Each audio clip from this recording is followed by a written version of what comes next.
Hello दोस्तों, आइए divisibility rule के बचे हुए नियम को आज हम लोग पूरा कर लेते हैं।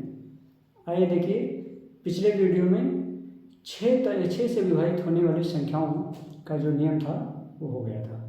आज आइए देखते हैं उसके आगे 7 से विभाजित होने वाली संख्या। कैसे हम पता करेंगे कि कोई संख्या 7 से विभाजित है या नहीं है। देख लीजिए, लिखा हुआ है, यदि संख्या के इकाई के अंक का 2 गुना शेष बचे अंकों से बनी संख्या में से घटाने पर जो संख्या प्राप्त हो, अगर वो 7 से विभाजित है तो वह संख्या भी 7 से विभाजित हो जाएगी। आइए, इसमें एक एग्जाम्पल लिखा हुआ है 133। क्या कह रहा है कि इकाई के अंक का 2 गुना, तो इकाई का अंक 3 है तो इसका 2 गुना कितना हो गया, 2 3 6। अब शेष बची संख्या क्या है, शेष अंक जो बचे हुए हैं उससे बनी संख्या क्या है, 13। 13 में से इसको घटा दीजिए तो 13 - 6 = 7। जो यहाँ पर प्राप्त हो, अगर वो संख्या 7 से विभाजित है तो वो पूरी संख्या भी 7 से विभाजित हो जाएगी। तो यहाँ देखिए अंतर 7 आया है, तो जो कि 7 से विभाजित है, अतः 133 भी 7 से विभाजित हो जाएगी। इसी तरीके से इसको चेक कर लीजिए, क्या कह रहा है, इकाई के अंक का 2 गुना 945 को हम चेक कर रहे हैं। इकाई के अंक का 2 गुना 5 दूनी 10, इसको माइनस करना है किसमें से, शेष अंकों से बनी हुई संख्या में से। तो शेष अंक कितना है, 94। 94 में से 10 को माइनस करिए तो ये हो जाएगा आपका 84। अब 84 देखिए 7 से विभाजित है, इसलिए 945 भी 7 से विभाजित हो जाएगी। तो इस तरीके से 7 से विभाजितता का ये नियम है कि इस नियम को लागू करके हम बिना भाग दिए 7 से विभाजित होने वाली संख्याओं को जान सकते हैं। आइए 8 से विभाजितता का नियम देखते हैं। साथियों, 4 2 4 8 इनसे विभाजित होने वाली संख्याओं में बस केवल थोड़ा थोड़ा सा अंतर है। 8 से विभाजित होने वाली संख्या में क्या है कि यदि किसी संख्या के इकाई, दहाई और सैकड़ा के स्थानों पर जो अंक है उससे जो संख्या बन रही है, अगर वह संख्या 8 से विभाजित हो रही है तो वह संख्या पूरी 8 से विभाजित हो जाएगी। या अगर इकाई, दहाई, सैकड़ा सभी के स्थान पर 0 है तो वह संख्या 8 से विभाजित हो जाएगी। आइए देखते हैं क्या है। जैसे मान लीजिए लिखा हुआ है 1224। अब इसमें इकाई, दहाई, सैकड़ा इन तीनों अंकों से बनने वाली संख्या क्या है, 224। तो अगर 224 8 से विभाजित है तो 1224 भी 8 से विभाजित हो जाएगी। आइए देखिए, 224 में अगर हम 8 से भाग करें तो हमको क्या मिलेगा, 8 दूनी 16, 6 22, 8 28 64 विभाजित हो गई।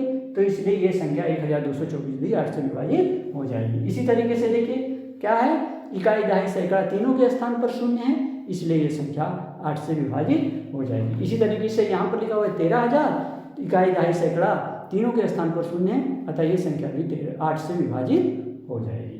आइए 10 से विभाजितता का नियम देखिए, ये तो बहुत ही आसान है, 5 वाले से भी आसान है। अगर किसी भी संख्या में इकाई का अंक अगर 0 है तो वो संख्या 10 से विभाजित हो जाएगी। इसी तरीके से साथियों 10, 100, 1000 मतलब इस तरीके की संख्याओं में जितने 0 हैं, तो अगर किसी संख्या में, जैसे 10 में 1 0 होता है, तो अगर किसी संख्या में इकाई का अंक 0 है तो 10 से विभाजित, और अगर किसी संख्या में इकाई, दहाई दोनों का अंक 0 है तो संख्या 100 से विभाजित भी हो जाएगी। और अगर किसी संख्या में इकाई, दहाई, सैकड़ा का अंक क्या हो, 0 हो, तो वो संख्या 1000 से भी विभाजित हो जाएगी।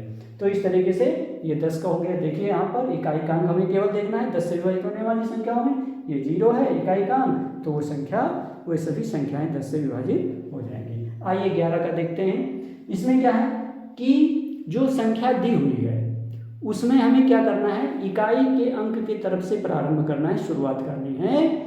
शुरुआत करके क्या करना है, सम स्थानों के अंकों का योग में से विषम स्थानों के अंकों के योग को माइनस करना है, और माइनस करने के बाद जो संख्या हमको प्राप्त हो रही है, अगर वो 0 है या 11 से विभाजित होने वाली संख्या है तो वह संख्या भी 11 से पूरी विभाजित हो जाएगी। आइए देख लेते हैं, एक उदाहरण यहाँ पर दिया हुआ है 1331। क्या कह रहा है, संख्या में इकाई के अंक से प्रारंभ करके सम स्थानों के अंकों का योग।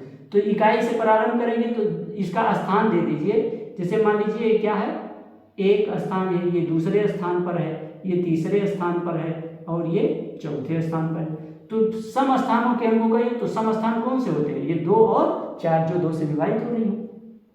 तो सम स्थान के अंक कौन है, 3 और 1, तो 3 और 1 को जोड़ लीजिए 4 हो गया। इसमें से माइनस करना है क्या, विषम स्थानों के अंकों का योग। तो विषम स्थान पर है 1 और 3, तो 3 और 1 4 हो गया, क्या आ गया 0।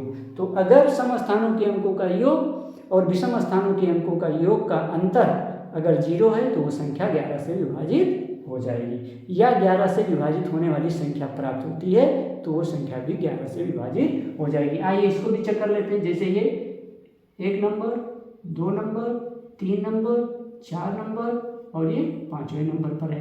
तो सम स्थान कौन है, 2 4, यही दो हैं, 2 4।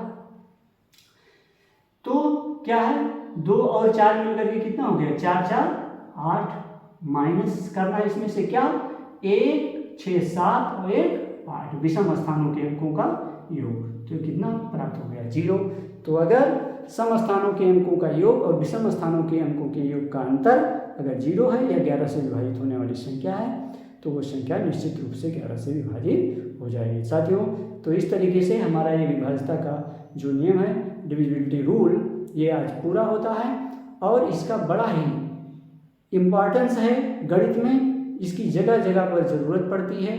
अब आगे जो टॉपिक हम लेकर के आएंगे एलसीएम और एचसीएफ, उसमें इन सारी चीज़ों की आवश्यकता पड़ेगी और वैसे भी दैनिक जीवन में इनकी तो हमेशा ज़रूरत पड़ती रहती है। इसलिए आप लोग खुद भी और अपने बच्चों को भी ये वीडियो दिखाएं, इसका लाभ उठाएं और ज़्यादा से ज़्यादा लोगों तक शेयर करें, वीडियो को लाइक करें, वीडियो को कमेंट भी करें। धन्यवाद।